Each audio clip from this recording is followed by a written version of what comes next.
JLR investigates, reporting from outside of COSTCO.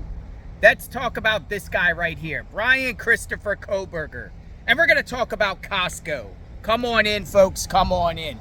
Oh, some new evidence is out with Bryan Kohberger and COSTCO. Bryan Kohberger, after the murders that was committed on November 13th, 2022, went to COSTCO, or was seen on COSTCO surveillance at 11:59 a.m. that morning after the murders was committed. Let's talk, because I think that's big. What was he doing at COSTCO in Clarkston, Washington, just to the south of Pullman? It's very interesting because, one, I'm going to show you the map of COSTCO, and you'll be shocked at what you see. Shocked to the core. COSTCO's so close to a river. This is Google Maps. COSTCO in Clarkston, Washington. I'll zoom it out a little bit. It is literally on the border of Washington and Idaho. To the south, prosecutors say that after the crime was committed in Moscow, and after Bryan Kohberger apparently went back home because he took a selfie in the shower area, bathroom of his apartment, steptoe, a little after 10:31 a.m. Look at this. Shooting south. Then 11:59 a.m., just about, an hour and a half from that selfie when he was looking all spiffy in that white shirt, holding his thumb, he or his vehicle and or both was seen at COSTCO. And that surveillance is apparently going to be used against him. Now, notice it is right by the Snake River. The Snake River. COSTCO is really close to the river. But look at this. There's also an Albertsons. Because after the COSTCO goes to the Albertsons. Is also seen on video and possibly purchasing stuff at the Albertsons. We've discussed the Albertsons. So Albertsons and the COSTCO, both centered around this case.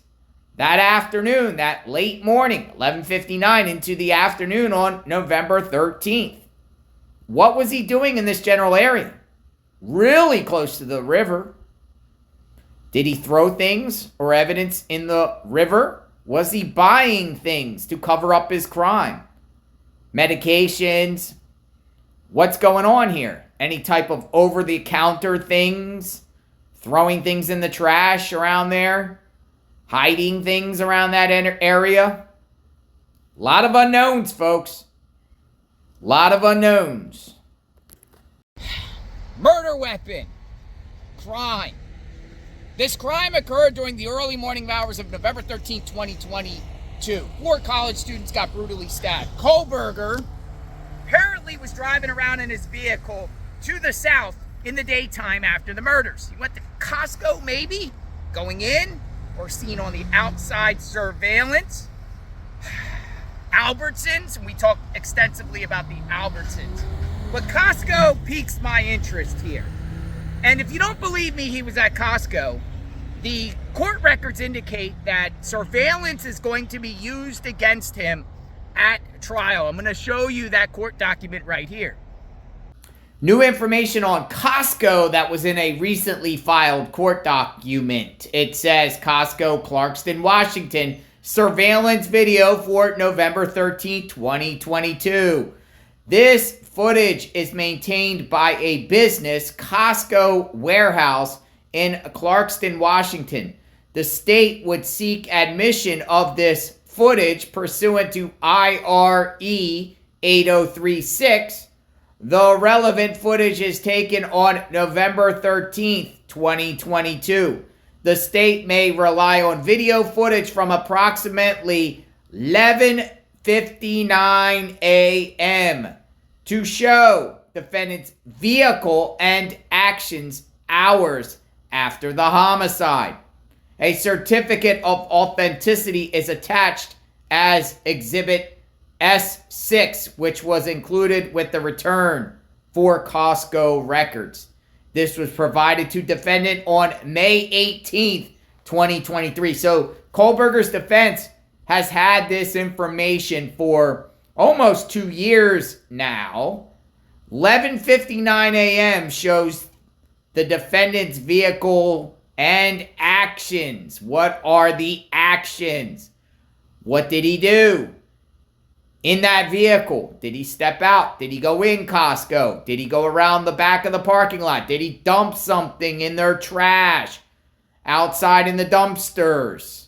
He's seen, and the prosecution plans to use this, it appears, during trial.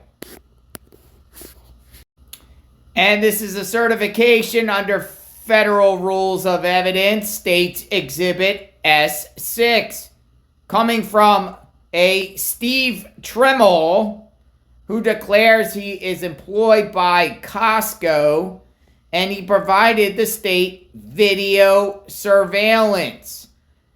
Noticed on there, it was executed on December 28th, 2022, just 2 days before Bryan Kohberger was arrested. Now that is interesting there because, one, they got the surveillance before his arrest, and two, building a case against Kohberger, having their eyes on him or knowing that he was down there in Clarkston, Washington before he was even arrested. That is very interesting. Let me know what you think. Now let's go back to COSTCO. Murder weapon.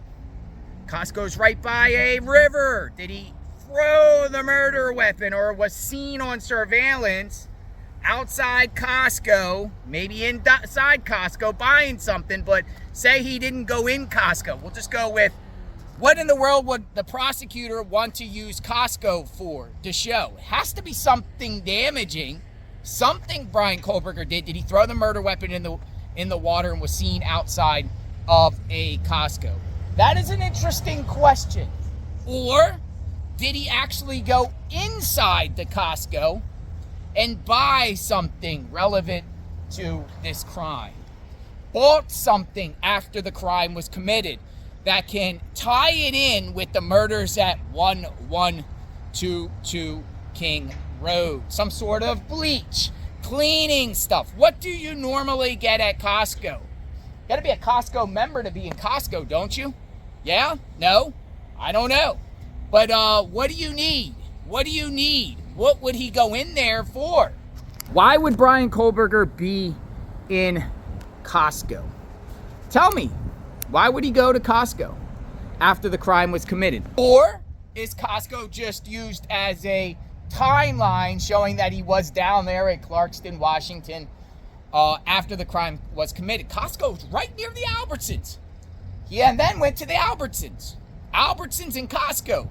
Well, we don't know what COSTCO consists of. But I think it's very, very damaging, and it will be another nail in the coffin when it comes to the Bryan Kohberger Moscow, Idaho case. I just wanted to bring you that attention, bring this to your attention. As court documents continue to come out, we learn more and more about sequence of events or evidence that is used. COSTCO clearly has surveillance on the outside, and I'm sure, and this is not the same COSTCO, but I'm sure Kohberger, the COSTCO that he went to in Clarkston, has surveillance them, that one too. So it remains to be seen. Out here, boots on the ground, covering the Moscow, Idaho case. What's your thoughts on COSTCO? What do you think COSTCO has that's going to be used against Bryan Kohberger at trial? I'll be reading your comments. We are covering the Bryan Kohberger case extensively. Sub to the channel, hit the notification button. When more information comes out, you will definitely hear here on JLR Investigates. I don't even know if you have to be a member to go in COSTCO, because I don't go in COSTCO. I've never been to COSTCO ever in my life. Literally, I've never been in a COSTCO. I don't know. Maybe I should go in and try it out. Is it like a Sam's Club or what? Maybe I should do a little bit of research on that. Would you be a member? I like Walmart personally, but I don't like the violence in Walmart. I shop online now, so Walmart stuff's sent to me. I do not like to go in the stores anymore because of the craziness out there. And I do my shopping on Amazon. COSTCO. We'll talk soon. JLR Investigates. Boots on the ground reporting here. COSTCO. Sunny Florida, palm trees. Kohberger will never see a palm tree ever again. Will he? No, only in his dreams when he's laying in bed each night before firing squad, life in prison without the possibility of parole. What do you think's going to happen to Kohberger? Do you think Kohberger's ever going to see a palm tree actually in real life, like touch a palm tree? Do you think he'll ever touch any of these trees? And I say that. Do you think Kohberger will ever go in, into a COSTCO ever again? He might never ever go into a COSTCO. He'll just be seeing those advertisements in those magazines he'll be reading while he's on death row or in solitary confinement or life in prison without the possibility of parole. We'll talk soon. JLR investigates. Boots on the ground. Stay tuned.